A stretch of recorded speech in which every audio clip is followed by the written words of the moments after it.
Hello everyone. Welcome to my channel. My name is Elise. I hope you're all doing so good today.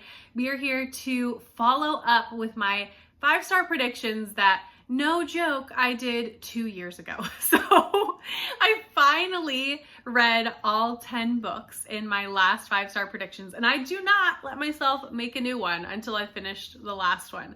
So I'm really excited to wrap these up. One, because I honestly couldn't even remember what they all were anymore. So this has been a little bit of a process of discovery for me. And because I'm very excited to finally create a new batch of 5-star predictions. So if you haven't watched one of these before, my 5-star prediction videos always have 10 books. There's 5 backlisted books and 5 front list or like current books. And I just determined that like the year that I make them in, any book that came out earlier than the year that I'm making the video in are considered backlist, and any books that are coming out in the year that I am filming it are front list. So that's what I was thinking at the time. But remember, the year was 2023 when I made this list. So we're gonna go through the books and I will tell you what I thought of them and tell you if they were in fact 5 stars. We're gonna go over the backlisted titles first. I always talk about those first in the original video. I'm not really sure why, but I always do that. So the first one, oh, that's right, okay, is, I haven't let myself look at this previously. So the first one is The Secret Lives of Church Ladies by Deesha Philyaw. This is published, I'm gonna have to remember all the publishers off the top of my head. This one is published by West Virginia University Press. If I can't remember the publishers in the future, I'll put them down below. But I do know this one. And this is a short story collection that is very well known and really well lauded, and rightfully so. I gave this one 5 stars. I did this as a buddy read actually with one of my friends, and I don't know if I've ever done a buddy read of a short story collection before, but it was fascinating to do it that way. I would keep one sentence summary of each story afterwards, and that's what we ended up sharing with each other when we were both finished, and it was a really fun experience. These stories are realistic stories about women who are involved in like a spiritual life in some way and are rebelling from some of the expectations that are forced upon them because of their spirituality or the spirituality of their parents or their family or their friends. So all of these expectations that get thrust upon them. It's really subversive in a fun and interesting way. I thoroughly enjoyed them, and I am essentially just echoing all the other people who've said this is absolutely fantastic. I definitely recommend if you like realistic short stories that center around women and desire, not just sexual desire. When I say desire, I mean kind of desire for anything, desire for freedom or anything like that, then this could be a really great fit for you. So that is the first one. So far, I'm crushing it. I'm crushing the game. I know my own taste. And next one, okay, and I immediately don't have a 5-star on the next one. The next one is How Much of These Hills Are Gold by C. Pam Zhang. This is a Western, kind of a futuristic Western that also partially takes place in like a future dystopic China, I believe.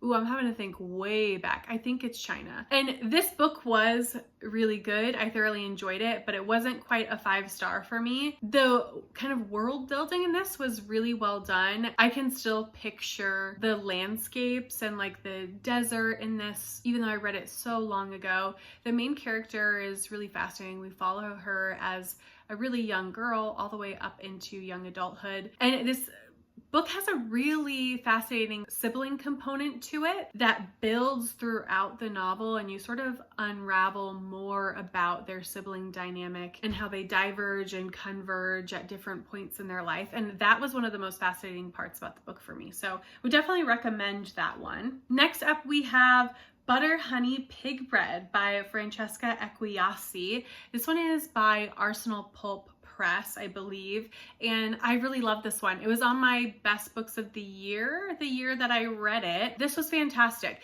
It is one of the best novels that does a non-chronological timeline, in my opinion, particularly because it has different points of view. We get 3 female points of view in this. We have our mother, I'm not going to remember anyone's names, our mother, who has 2 daughters, and we get all 3 of their perspectives. The mother is haunted and hears voices and is kind of mentally unwell, and the daughters are extremely close, but there is something that happens when they're young that breaks them apart, and they have a really fractured relationship for many years. This also has the siblings coming back together, kind of like a forced proximity trope, because their mother is getting worse and they're coming back to take care of her, and they're having to reconcile with that traumatic event that happened long ago. All three of these POVs were complicated, and I really appreciated how different they felt and yet realistic. So this was another fantastic one and was in fact a 5-star. So that's great. Next up we have Tender is the Flesh by Agustina Bazterrica, translated by Sarah Moses. This one is super popular as well. It's a horror novel that takes place in a dystopian society in which all meat has been tainted. It's poisonous and can no longer be consumed by humans. Regulations have started allowing human farming in order to have meat consumption. Obviously horrific. There's a lot of body horror. And while I again did enjoy this one, it was not a 5-star. I thought the metaphor got overdone by the end, and I think I'm remembering like there were 2 specific scenes that I would have changed. Who am I to say I would have changed it? But one I think needed to be taken out entirely because it was just like beating you over the head with it. And then one that I think needed to get placed earlier, so it felt like more of an arc going to the end. You can tell what it's trying to say sort of from the premise, but it slightly missed the mark for me in terms of sustaining our horror throughout the book. So that is Tender is the Flesh. Next, we have Kim Jiyoung, born 1982, by Nam-Joo. This is translated from the Korean by Jamie Chang. This one was also a 5-star, if I'm remembering correctly. Yeah, I think it was. It's following the insanely inequitable standards placed on young girls and women in Korean culture. We follow our main character who's the only one we get the perspective of, but you see her life in stark contrast to the lives of her brothers, or one brother, and maybe she has a younger sister. I can't quite remember, but she has a brother who gets treated much better than her, has a lot more opportunity than her. And this was really well done. I think it accomplished exactly what it wanted to do, which is to kind of shine a light on these inequitable expectations and just the impossibility of them, how she cannot win no matter what she does. And I thought it was fantastic. So that is Kim Jiyoung, born 1982. Okay, now we're into the frontlist titles from then. So now they're backlist, but they were frontlist at the time. And the first one was Big Swiss. Oh yeah, that's right, by Jen Beagin. This was, I think, the only hardcover book that I pre-ordered that year, which is definitely saying something because I rarely do that, only if I'm really, really interested in the book. And this one was another good, not great novel for me. We're following a transcriptionist for a sex therapist, and she becomes increasingly fascinated with one of the patients that she does the transcriptions for, and sort of manufactures a meeting out in the wild, and they start a complicated relationship with one another. This book was really plotty. A lot happens, and the main character is interesting, but there were some choices that she made that just felt off, like kind of bizarre to me, and that took me out of the story a little bit. I also didn't think the thematic integration I was going for was fully realized, and I love that to be really, really strong in a novel, and I didn't think we quite got there. But I know so many people love this book, and this is still like one of the best covers ever, so it will always have that going for it. But yeah, I enjoyed this, but it was not in fact a 5-star, sadly. Next up we have, so this is the one I knew because this is the reason why this video took forever, and that is Wanting. This is an essay collection done by Catapult. It's edited by Margot Kahn and something McMasters, Kelly McMasters. I was convinced that this was going to be the perfect book for me because this is all essays on desire from female perspectives. And this book I did not like. I have since unhauled it, which is such a shocking turn of events. But this collection to me was very strange. The first 3 or 4 stories I loved and I was really excited. It talks about like desire for more time, the desire for freedom, the desire for peace, those types of things. And then the collection just got so muddled for me. I think there were just kind of a lot of blah essays. And then there were a few essays that I actively disliked. I really struggled with them. I felt like they were super preachy, talking in like huge absolute statements, which I find really frustrating and I don't think holds a lot of nuance. And yeah, it was just a huge bummer by the end. There were definitely essays that I enjoyed, but I was overall really disappointed in this. So this one was kind of a major fail, but you know, we live and we learn. I hadn't seen anyone else review this, so I didn't really have anything to go on, but that was wanting. Definitely not a 5-star. Next up, we have, okay, from probably the worst of this bunch to the best of this bunch, we have The Book of Eve by Carmen Boullosa. This is translated by Samantha Schnee and it's published by Deep Vellum. The Book of Eve was my favorite book last year. Was that last year? No, my favorite book of 2023. Last year it was Enter Go. So yeah, my favorite book of 2023. It's so good, y'all. This is a retelling of the book of Genesis from Eve's perspective. It has super strong thematic integration for what is the truth. Like truth comes up a lot in that book and I loved it. I ate it up. It has really interesting world building, which I wasn't expecting because it talks a lot about like the garden when they're exiled from the garden and they're kind of like traveling through. It talks about the Tower of Babel. It's like very cool world building that I was not expecting. I would say it's hyper feminist. I loved that as well. And yeah, I could just go on all day about this book. It's so wonderful. I want more people to read it.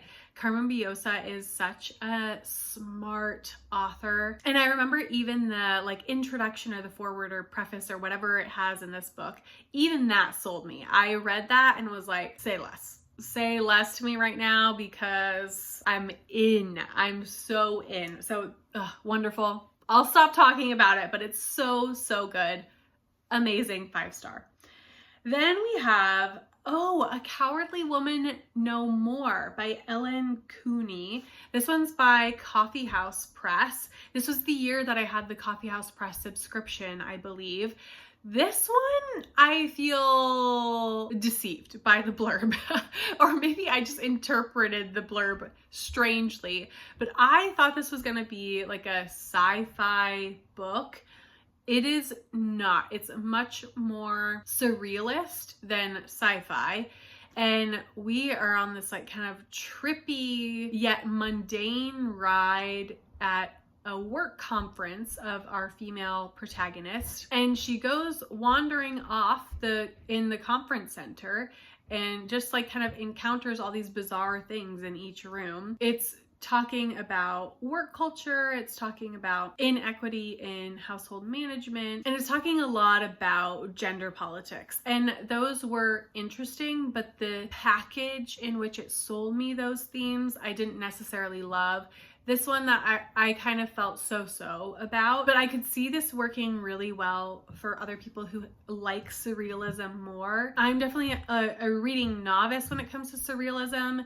It's not a style that I particularly gravitate towards. So if you like that, I would definitely recommend this book. So that is A Cowardly Woman No More. And then lastly, we have another Coffee House Press release, and that is In Vitro by Isabel Zapata, translated by Robin Myers. This is a nonfiction book that's a memoir in vignettes about the author's experience doing in vitro fertilization. I loved this. This was another 5 stars. It was in my best books of the year in 2023 as well.